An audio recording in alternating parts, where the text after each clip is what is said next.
Good morning students. I hope all of you fine. Welcome to Saraswati Sisukunj Bhagwala Borsar, Standard 6, Subject Applied English.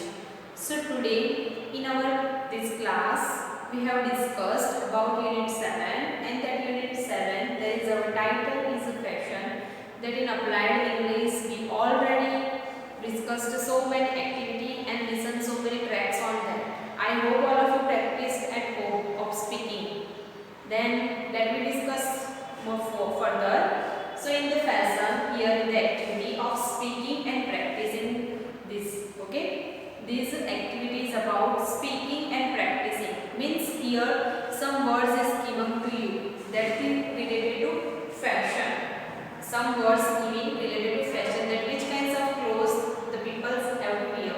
See, there are turban, cap, sari, kurta, traditional, beautiful, lehenga, sherwani, jewelry, choli, tribal, pattern and colorful.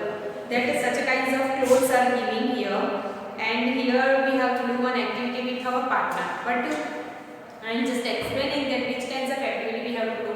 So we have to pick out the words particular, and we have to select two words from to each, like turban or beautiful and color. So we have select three words.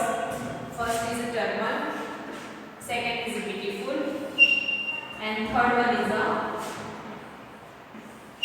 colorful. So by this way, after selecting such kinds of words, there is a two students came to here and stands here and speaks one lines on that particular. So by this way we have a practicing of speaking. It is improved. So in your book there is giving the examples of such a pair of traditional clothes. Such pairs of traditional clothes. Let us try to form that first sentence. There is a turban, beautiful, colorful. So there are many kinds of turban which have a colorful, and many turban hat is a beautiful. So by this way we have to frame many sentences after using all such words. Kurta, and all these are related to our clothing style. Which kinds of clothing styles that we have? This mentions here in turban, cap, sari, kurta, traditional, beautiful, lehenga, sherwani, jewelry, pattern, tribal, choli and colorful. So this is one kind of activity that we have to practice.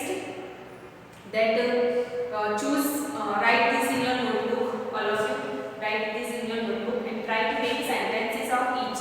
Then choose any two words like lehenga and choli. Pick out these two words, write them A and B, so you can remember the words that I am pick out this.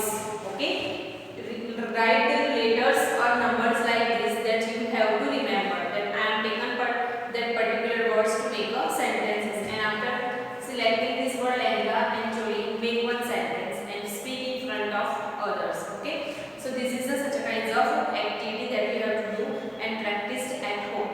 Another thing that I am giving you here, that in your textbook there is a particular clothing styles is giving, and also pictures they are giving. Kashmiri clothes, Punjabi clothes, Bengali clothes, Rajasthani clothes, Karnataka clothes, Assamese clothes and Punjabi. That how the peoples are wear such kinds of different types of clothes and which kinds of appearance they have. It is mentioned in our book. So this is a activity of speaking and practicing. In that you have to in your book you have to see the pictures that which kinds of Punjabi clothes are there, Karnataki, Assam, then Gujarati, Rajasthani, then Kashmiri, Bengali. Okay, each and every clothing styles you can see in your textbooks, and after to frame these such kinds of word and use this word and make up sentences. Okay, then there are next and very next activity is that we have to do that here. Our school is celebrating Republic Day. Okay, our school is celebrating Republic Day on the great day, and each students will wear the costumes of different states that we have to discuss further. that some people are wearing Kashmiri clothes, some people are wearing Gujarati, some people are wearing Punjabi clothes. So such a way they are representing that particular state. Like Punjabi people is there, so they wear such a kinds of clothes of like a turban and lehenga at the below and at the pehran at the upper side, and the girl who is wear Punjabi kurtas on that upper and below there is a lehenga. So such a kinds of okay, that particular clothes is redefined that particular state, that they are belonging from such a particular state. So by seeing such a kinds of clothes which the people have to wear, after seeing that we have to judge on the point that this people or the person or that girl or that boy is particularly belong from this particular state. Okay, we come on that point. Let us see further what is there in the next activity. So we discussed this further, that Kashmiri, Bengali, Rajasthani, Punjabi, Assamese and Kannada. So here the pictures you can easily see it.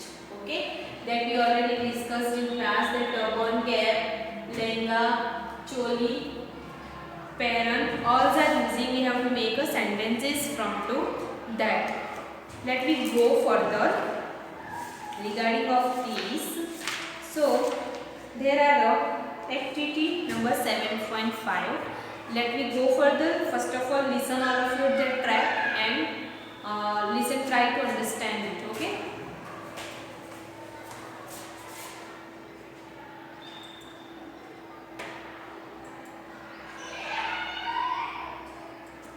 Listen and repeat the words.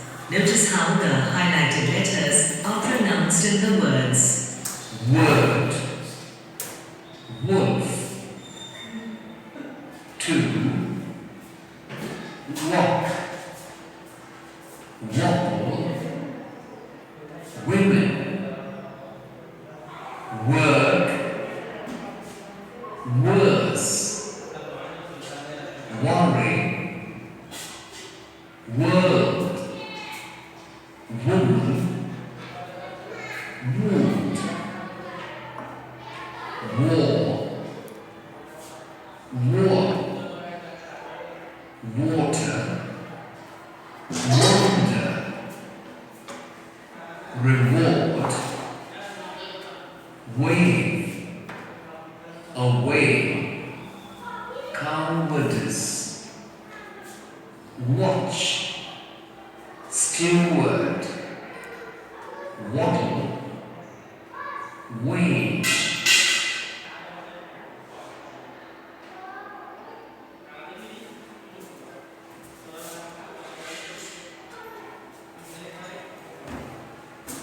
I hope all of you heard this, but again it listen all of you. Okay.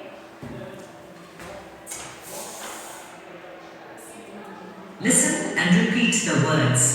Notice how the highlighted letters are pronounced in the words. Word, wolf, two, walk, wobble, women, work, worse, worry, world, woman, wound, war, war, water, wonder, reward, wave, away, cowardice, watch, steward, waddle, wage. Okay. Heard all of you this word? This word how to pronounce? Verb, wolf, to, walk. Then verb, woman, walk, wash, worry, world, woman, wound. And this way we have to just pronounce these word. Let us do the extra activity that what is giving here. Let us see further.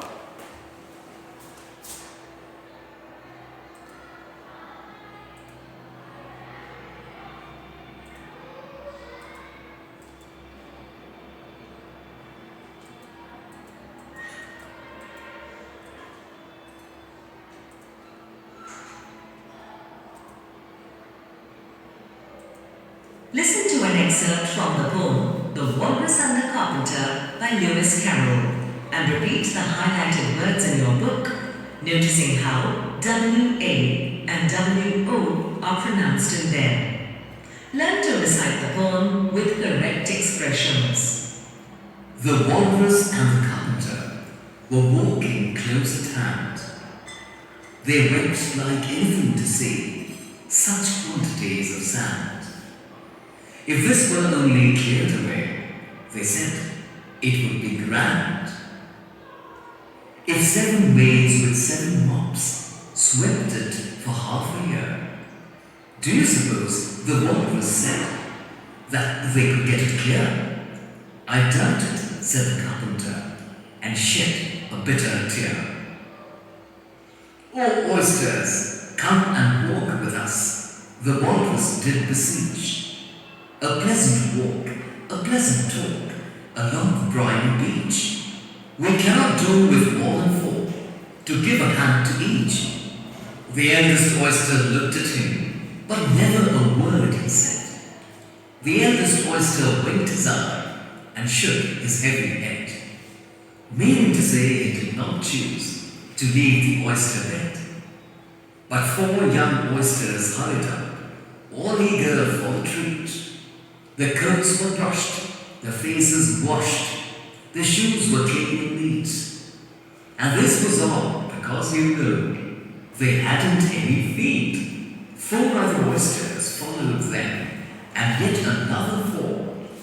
And thick and fast they came at last, and more and more and more, all hopping through the frothy waves and scrambling to the shore. The walrus and the carpenter walked in a mile or so, and then they rested on a rock, conveniently low, and all the little oysters stood and waited in a row. The time was come, the walrus said, to talk of many things, of shoes and ships and sealing wax, of cabbages and kings, and why the sea is boiling hot. But wait a bit, the oysters cried, before we have our chat. For some of us are out of breath, and all of us are fat. No hurry, said the carpenter. They thanked him much for that. A loaf of bread, the walrus said, is what we chiefly need. Pepper and vinegar, besides, are very good indeed. Now if you are ready, oysters dear, we can begin to feed. But not on us, the oysters cried, turning a little blue. After such kindness, that would be a dismal thing to do. The night is fine, the walrus said. Do you admire the view? It was so kind of you to come, and you are very nice. The carpenter said nothing, but cut us another slice. I wish you were not quite so deaf. I've had to ask you twice. It seems a shame, the walrus said, to play them such a trick. After we've brought them out so far and made them trot so quick. The carpenter said nothing, but the butter spread too thick. I weep for you, the walrus said. I deeply sympathize. With sobs and tears he sorted out those of the largest size, holding his pocket handkerchief before his straining eyes. O oyster, said the carpenter, you've had a pleasant run. Shall we be trotting home again? But answer came there none. And this was scarcely odd, because they'd eaten everyone. Okay, this is the poem, and in that poem there is two characters there. One is the walrus and the carpenter, and the writer Lewis Carroll. And it is the poem. It is the poem in the form of conversation. So from that, what we have to learn from that here in the poem, whenever you see this class, then must be open your textbook of tuning and open this track in your textbook and try to show in a textbook line to line wherever the walrus word W, we are learning here W A and W O, the pronunciation of W A and W O that we learn from to this. Listen it again carefully all of you and try this at home. Okay, listen it carefully all of you.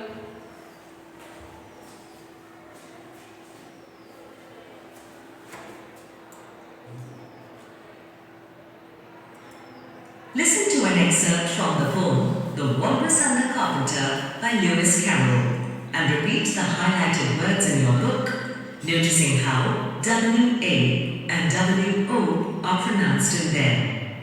Learn to recite the poem with correct expressions. The walrus and the carpenter were walking close at hand. They went like anything to see such quantities of sand. If this were only cleared away, they said, it would be grand. If 7 maids with 7 mops swept it for half a year, do you suppose the walrus said that they could get it clear? I doubt it, said the carpenter, and shed a bitter tear. O oysters, come and walk with us, the walrus did beseech. A pleasant walk, a pleasant talk, along the briny beach. We cannot do with more than 4, to give a hand to each. The eldest oyster looked at him, but never a word he said. The eldest oyster winked his eye, and shook his heavy head, meaning to say he did not choose to leave the oyster bed. But 4 young oysters hurried up, all eager for the treat.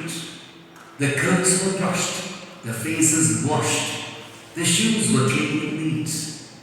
And this was all because you know they hadn't any feet. 4 other oysters followed them, and yet another 4. And thick and fast they came at last, and more, all hopping through the frothy waves and scrambling to the shore. The walrus and the carpenter walked a mile or so, and then they rested on a rock, conveniently low, and all the little oysters stood and waited in a row. The time has come, the walrus said, to talk of many things, of shoes and ships and sealing wax, of carriages and kings, and why the sea is boiling hot. But wait a bit, the oysters cried, before we have our chat. For some of us are out of breath, and all of us are fat. No hurry, said the carpenter. They thank too much for that. A loaf of bread, the walrus said, is what we chiefly need. Pepper and vinegar, besides, are very good indeed. Now if you are ready, oysters dear, we can begin to feed. But not on us, the oysters cried, turning a little blue. After such kindness, that would be a dismal thing to do. The night is fine, the walrus said. Do you admire the view? It was so kind of you to come, and you are very nice. The carpenter said nothing, but cut us another slice. I wish you were not quite so deaf. I've had to ask you twice. It seems a shame, the walrus said, to play them such a trick. After we've brought them out so far and made them trot so quick. The carpenter said nothing, but the butter spread too thick. I weep for you, the walrus said. I deeply sympathize. With sobs and tears he sorted out those of the largest size, holding his pocket handkerchief before his straining eyes. "O oyster," said the carpenter, "you've had a pleasant run. Shall we be trotting home again?" But answer came there none, and this was scarcely odd, because they'd eaten every one.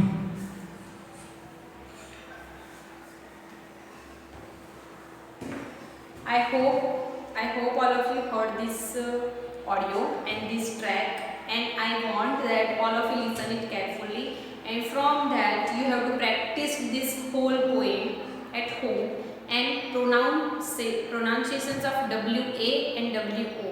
You have to learn from this. Okay, enjoy this class. Have a nice day. Let me meet on the next class.